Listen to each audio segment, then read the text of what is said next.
మనం ఇండియన్ పాలిటీలోని స్థానిక స్వపరిపాలనా సంస్థలను గురించి తెలుసుకుంటున్నాం. గత క్లాసులో స్థానిక స్వపరిపాలనా సంస్థలను గురించి మనం నేర్చుకున్నాం. ఇప్పుడు అదే క్లాస్ని కంటిన్యూషన్ చేస్తూ స్థానిక స్వపరిపాలనా సంస్థలలో భాగంగా దానికి సంబంధించిన అంశాలని నేర్చుకుంటున్నాం. స్థానిక స్వపరిపాలనా సంస్థల యొక్క చరిత్రలోకి పోతే మనకు మధ్యయుగ కాలంలో, మధ్యయుగ భారతదేశ కాలంలో పంచయుగాస్ అనగా 5 అధికారులు గ్రామ పరిపాలన చూసుకునేవారు అని మనకు పంచాస్ అనేటటువంటి ఒక గ్రామ అధికారి ఉంటాడని మనకు తెలుస్తుంది. అదేవిధంగా చార్లెస్ మెట్కాఫే అనేటటువంటి వ్యక్తి స్థానిక స్వపరిపాలనా సంస్థల్ని ఆయన మినీ రిపబ్లిక్గా పేర్కొన్నాడు.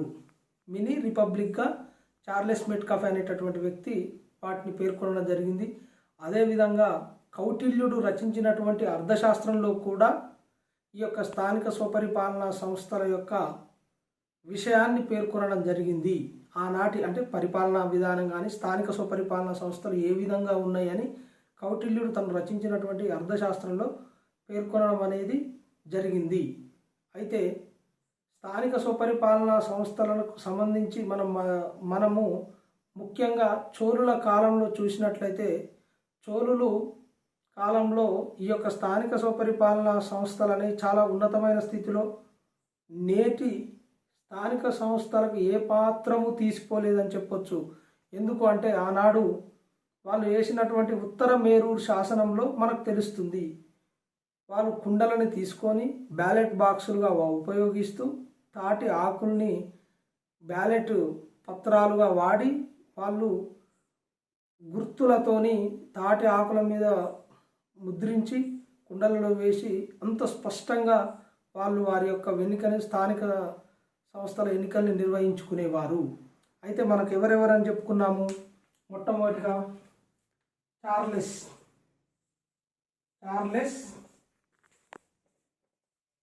మెట్కాఫ్.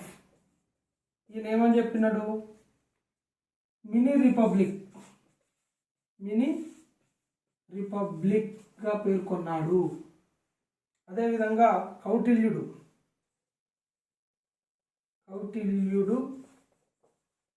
రచించిన అర్థశాస్త్రం ఏంటండి? అర్థశాస్త్రం గ్రంథంలో స్థానిక స్వపరిపాలనా సంస్థలను గురించి వివరించడం అనేది జరిగింది. పోతే చోళుల కాలంలో ఉన్నటువంటి శాసనం ఏంది? ఉత్తర మేరూరు శాసనం. ఉత్తర మేరూరు శాసనం దశగ్రామిని అంటే 10 గ్రామాలకు ఒక అధికారి పర్యవేక్షించేవాడు.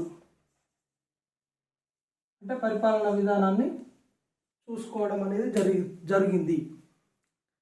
మనకు స్థానిక స్వపరిపాలనా సంస్థలకు భాగంగా వివిధ రకాలైనటువంటి వ్యక్తులు వివిధ రకాల తీర్మానాలు తీసుకురావడం జరిగింది. అయితే ఈ స్థానిక స్వపరిపాలనా సంస్థలలో తీసుకొచ్చిన తీర్మానాలలో ముఖ్యమైన తీర్మానం అనేది ఒకటి ఉంది. ఏంటిది ఆ ముఖ్యమైన తీర్మానం అంటే? రిప్పన్ తీర్మానంగా పేర్కొంటాం మనం. రిప్పన్ తీర్మానం ఎప్పుడు? 1882 సంవత్సరంలో రిప్పన్ తీర్మానం. ఈ రిప్పన్ తీర్మానాన్ని స్థానిక సంస్థల మాగ్నా కార్టాగా పేర్కొంటారు. అదేవిధంగా స్థానిక సంస్థల పితామహునిగా ఈ యొక్క రిప్పన్ని పేర్కొనడం జరుగుతుంది. ఈ రిప్పన్ 3 అంచెల పంచాయతీరాజ్ విధానాన్ని తీసుకురావడం జరిగింది. రిప్పన్ తదనంతర కాలంలో మనకు చార్లెస్ తీర్మానం వస్తుంది. 1907లో చార్లెస్ తీర్మానము. ఇది కూడా స్థానిక స్వపరిపాలనా సంస్థలను గురించి చెబుతున్నది. అదేవిధంగా మనం చూస్తే భారతదేశంలో మొట్టమొదటిసారిగా 1687 సంవత్సరంలో మద్రాసులో మొట్టమొదటి మున్సిపాలిటీ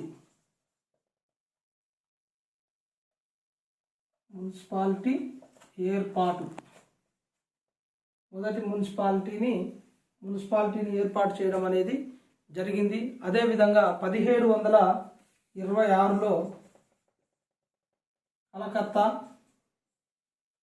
కలకత్తా, ముంబై, మద్రాస్ ఈ నగరాల్లో పూర్తి స్థాయిలో మున్సిపాలిటీలని ఏర్పాటు చేయడం అనేది జరిగింది. అయితే ఈ స్థానిక స్వపరిపాలన ఆవశ్యకత గురించి, స్థానిక స్వపరిపాలన సంస్థల పరిపాలనకు సంబంధించి భారత రాజ్యాంగంలో 40వ అధికరణ, ఎన్నో అధికరణ అండి, 40వ అధికరణ స్థానిక స్వపరిపాలన సంస్థల యొక్క పరిపాలన గురించి తెలుపుతున్నది.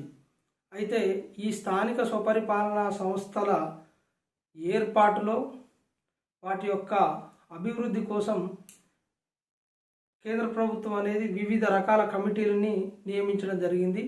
అయితే మొట్టమొదటిగా నియమించినటువంటి బలవంతరాయ్ మెహతా కమిటీ కానీ, అశోక్ మెహతా కమిటీ కానీ, దంత్వాలా కమిటీ కానీ, ఎల్ఎం సింఘ్వి కమిటీ కానీ, సిహెచ్ హనుమంతరావు, ఇట్లా వివిధ రకాల కమిటీలు, వివిధ రకాల సిఫార్సులు స్థానిక స్వపరిపాలన అభివృద్ధి ఏ విధంగా జరుగుద్ది, ఏ విధంగా దాన్ని పునర్నిర్మించాలని ఈ రకాలైనటువంటి కమిటీలు చెప్పడం జరిగింది. అయితే ముఖ్యంగా మొట్టమొదటి కమిటీ మనకు ఎంతో ఇంపార్టెంట్ అయినటువంటి కమిటీ బలవంతరాయ్ మెహతా కమిటీ. అయితే ఈ యొక్క బలవంతరాయ్ మెహతా కమిటీని ఆనాటి కేంద్ర ప్రభుత్వం ఏం కమిటీ అండి, 1957వ సంవత్సరంలో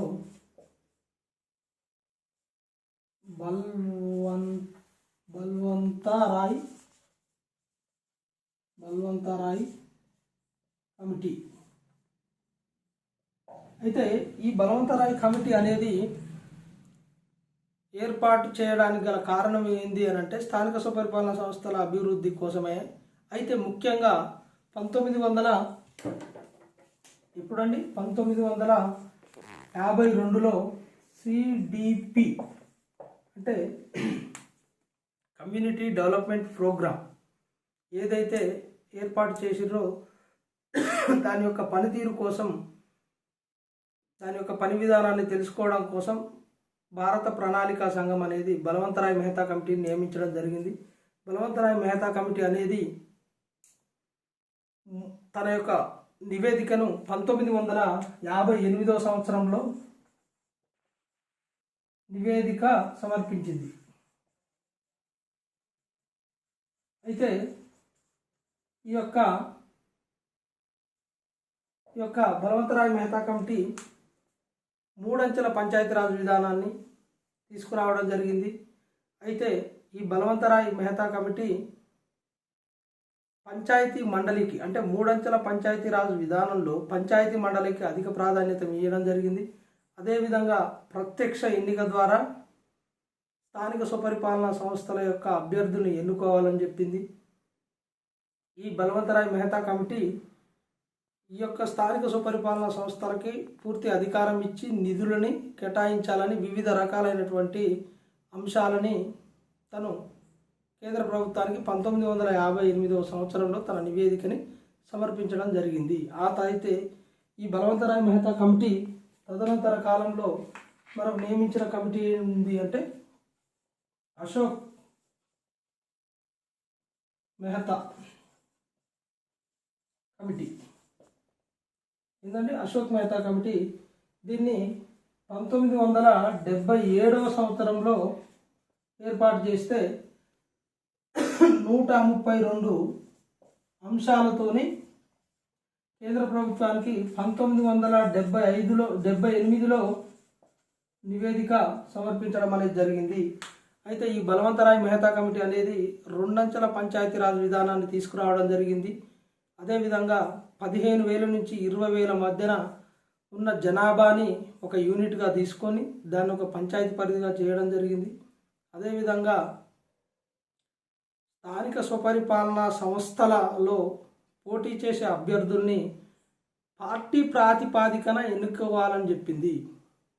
అయితే ఈ స్థానిక స్వపరిపాలనా సంస్థలలో పూర్తి అధికారాలని, విధుల్ని, నిధుల్ని సమర్పించి పూర్తి స్వేచ్ఛ అనేది ఈ యొక్క స్థానిక స్వపరిపాలన సంస్థలకు ఇవ్వాలని చెప్పింది. అదేవిధంగా ఈ స్థానిక స్వపరిపాలన సంస్థలలో నియమించినటువంటి నిధులని పర్యవేక్షించడానికి ఒక పారదర్శకమైనటువంటి ఒక కమిటీని కూడా వేయాలని చెప్పి సూచించడం జరిగింది. ఏది? అశోక్ మెహతా కమిటీ. అశోక్ మెహతా కమిటీ తర్వాత మనకు ఉన్నటువంటి కమిటీ ఏముంది అంటే దంతువాలా కమిటీ. నెక్స్ట్ వేసినటువంటి కమిటీ మొట్టమొదటి వేసినటువంటిది బలవంతరాయ్ మెహతా కమిటీ. ఆ తర్వాత కాలంలో వేసినటువంటిది అశోక్ మెహతా కమిటీ. అశోక్ మెహతా కమిటీ తర్వాత మన సూచనని దంతువాలా కమిటీ. దంతువాలా కమిటీ ఈ కమిటీ 1978వ సంవత్సరంలో వేసినారు. అయితే ఈ దంతువాలా కమిటీ ఏం చెప్తున్నది అంటే సర్పంచ్ వ్యవస్థని ప్రత్యక్ష ఎన్నిక ద్వారా నియమించాలని చెప్పింది. ఇది బ్లాక్ వ్యవస్థకి ప్రాధాన్యత ఇవ్వాలని చెప్పింది. ప్రణాళిక వికేంద్రీకరణలో బ్లాక్ వ్యవస్థకు ప్రాధాన్యం ఇవ్వాలని చెప్పింది. ఆ తర్వాత దంతువాలా కమిటీ తర్వాత వేసిన కమిటీ ఏంటి అంటే CH Hanumantha Rao committee. CH Hanumantha Rao committee. ఇది 1984వ సంవత్సరంలో సిహెచ్ హనుమంతరావు కమిటీని ఏర్పాటు చేయడం జరిగింది. అయితే ఈ యొక్క సిహెచ్ హనుమంతరావు కమిటీ జిల్లా ప్రణాళిక బోర్డును ఏర్పాటు చేయాలని చెప్పింది. అదేవిధంగా ఈ సిహెచ్ హనుమంతరావు కమిటీ ముఖ్యంగా జిల్లాలో పనిచేసేటటువంటి కలెక్టర్కి అధిక ప్రాధాన్యతను కల్పించింది. అదేవిధంగా డిఆర్సి డిస్ట్రిక్ట్ రివ్యూ కమిటీని అంటే జిల్లా పరిపాలనకు సంబంధించిన అంశాలని డిస్ట్రిక్ట్ రివ్యూ కమిటీ ఒకటి వేసి ఆ కమిటీ ద్వారా ఆ యొక్క పారదర్శకంగా నిధుల పంపిణీ వినియోగం జరిగిందా లేదా తెలుసుకోవాలని ఈ యొక్క సిహెచ్ హనుమంతరావు కమిటీ చెప్పడం జరిగింది.